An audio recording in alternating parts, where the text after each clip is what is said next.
Hey everyone, welcome back to my channel. Today we are going to be budgeting out my income for the month of August. I can't believe we are in August, y'all. Like, I feel like these months are going by so quickly, and they're just moving. So yeah, we are getting into August, so let's jump right on into it.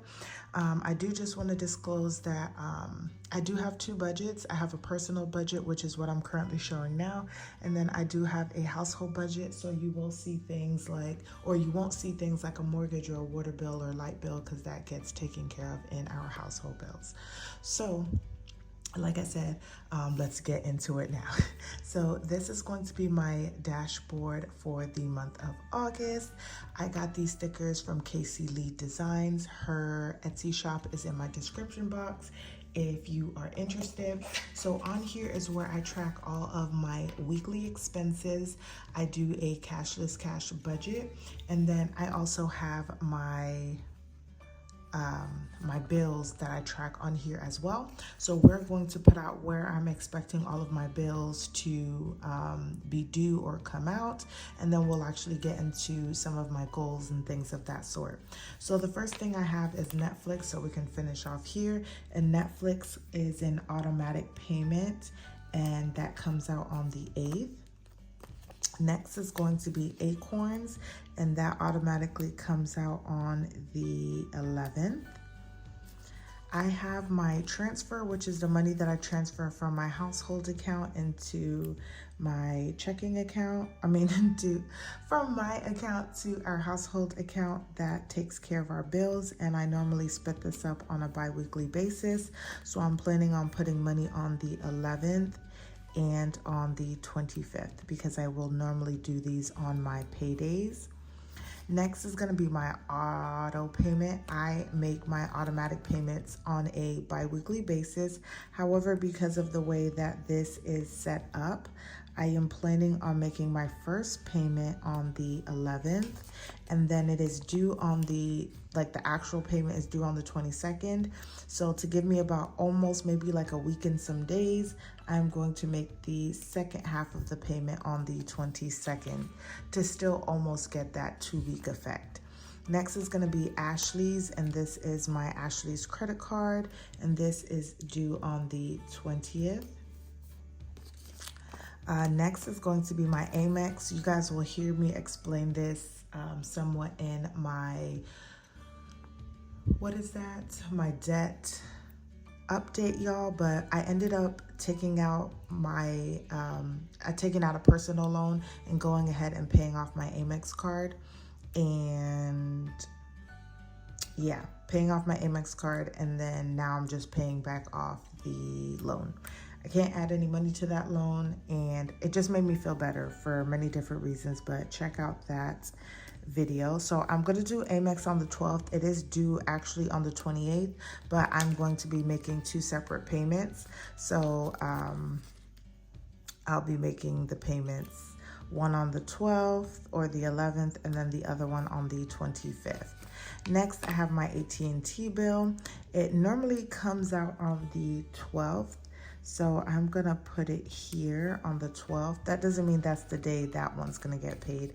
And then lastly, I have daycare, and that gets paid here. So that is where we are, and those are my bills. I leave them blank because I like to come in on a weekly basis and actually put the money that I actually paid, because things could potentially change and things of that sort. On the 7th, I have a doctor's appointment, so I wanted to notate that on there. And then y'all, we are huge sports fans, also very big college football fans as well too, but sports in general. But our team plays their first game on the 31st, so that is our big day. It's weird because it's on a Thursday, but it is what it is, y'all. So that is the start for us for college football. So that is where we are. So now we're going to jump into my goals. So my goals are going to be pretty simple, I would say, this month. Nothing too crazy. So we are going to start off with I just want to continue to be intentional with my money. I've been doing very well with that, and just trying to stay, stay afloat, not spending money that I don't have. Although I do spend money sometimes, but I know it's because I'm going to get the money back later to be able to pay it off. But with being intentional with my money, I want to try and save up the money in the accounts or my sinking funds and then paying for it, because I may not always get the money that I think I'm going to get. And then that can, change things. I want to do some no spends, and I really want to have, we're gonna put no spends, and I want to have 25 days of no spends, y'all. And what I mean by that is no unbudgeted spendings for things that I may or may not need. No buying any extra food or anything like that. If it's not budgeted, I don't want to spend it. So we'll see how that turns out. I'm still trying to lose weight. So I want to do 5 pounds this month. And I just want to continue to be more disciplined, y'all. I have fallen off the wagon with just getting things done and stop making excuses and saying I'm tired, but just getting up. Even if I'm tired, just get up and do it. Get up and do it.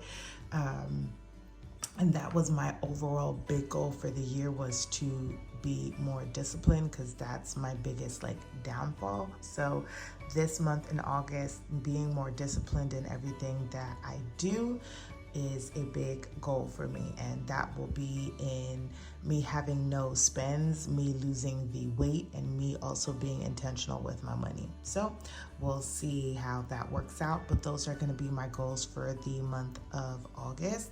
Now, there are some things that I just want to make sure that I get done. I just want to continue to declutter our home. I said that this wouldn't be a monthly thing. I mean, a 1 month thing, that this would kind of be every month, just slowly decluttering. So I want to continue to do that. I want to get on to exercise, and I can't even say continue because I haven't really been doing it consistently. And also with that, I want to get into eating portions. And you guys, if you haven't been checking out my What I Eat in a Day, I talk a little bit more about just other things other than budgeting in those videos. So definitely check them out, but you'll be seeing in the month of August me talking about eating portions and how I am setting up my portions to make it very easy and simple for me. So those are the 3 things that I want to get done, y'all. And then also, while we're right here, we're going to talk about where we're starting off with our investments. So I do have 4 investment accounts, kind of technically 2, but altogether 4. So I have Robinhood, and it's Robinhood and their IRA, and then I have Acorns and Acorns IRA.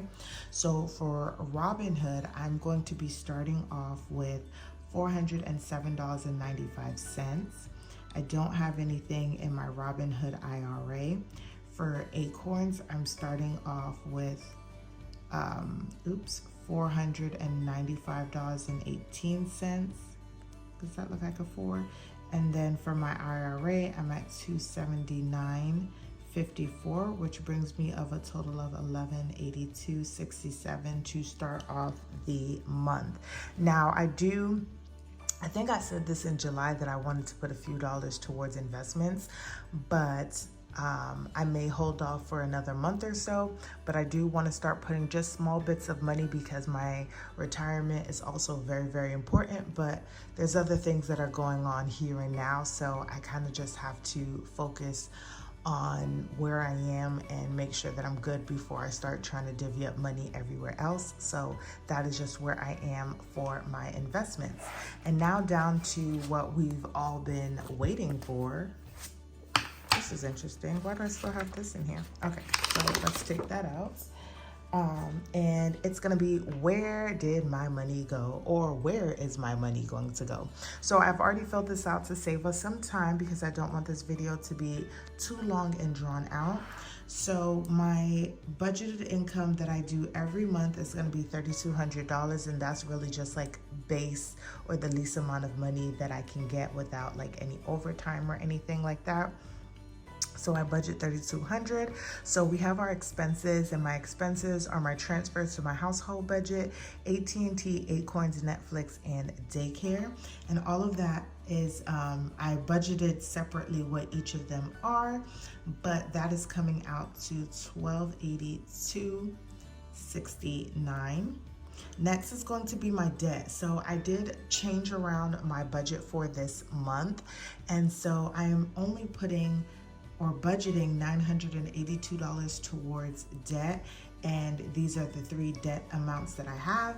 Whatever extra income that I'm getting, I will take money out of there to put towards my debt. But I am thinking that I want to do something sort of like what I did last year. Was in August, after I had paid off my other Ashley's card, I focused a little bit more on getting money into savings, which did help with me not putting extra debt like on my credit cards and things. And I was still able to save up enough money to pay off my Wells Fargo loan super early. So I'm thinking that I may do something to that effect, but I'm not sure. But this is just how this budget is set up for the month of August. Next is going to be variable expenses. Y'all, I needed to put a little bit more money towards groceries this month because we need some food, and we were running low on a lot of things. I had finished I finished all the meat that we had stocked up from like April. So I needed to stock up on those things and things of that sort. So I put an extra little buffer. Although I know going forward, we probably really do need to budget more than $400. I've been doing well for this long, but it's been getting a lot harder to stay within that $400. So for my variable, we are budgeting $795 altogether. Gas has been pretty good at me budgeting $200, and then same thing for personal, which is $70. Next is going to be save, and I'm not doing budgeting anything for savings challenge. If I get any extra money, then that money can go or be divvied up to savings challenges and investments. But sinking funds is getting all of the money, and I have my sinking funds set up for personal and household because I have stopped taking money out of our household account for sinking funds, because I've talked about this several times. Because of back taxes owed from our property being appraised a lot higher than we were expecting, we are paying back the unpaid amount with our mortgage. So we weren't expecting it to be this high. So I'm trying to get our buffer back. So I am front loading all of our sinking funds. So I'm budgeting $140 for both personal and household sinking funds. I'm not budgeting anything for unbudget. And then based on these numbers, you all, when I add them up, we have $1,282.69 plus $982 plus $795 plus $140.31. That should bring me to $3,200, and I do a zero-based budget. So that equals out to what my income is looking like, and that means that I have given all of the money that I expect to get for the month a name, a budget, a category, all the things. So stay tuned next for how I break up this money over my next 2 paychecks to pay these things and save money. I hope you guys enjoyed this video. Don't forget to like, comment, and subscribe. Share with your friends and family, and I will see you guys in the next one.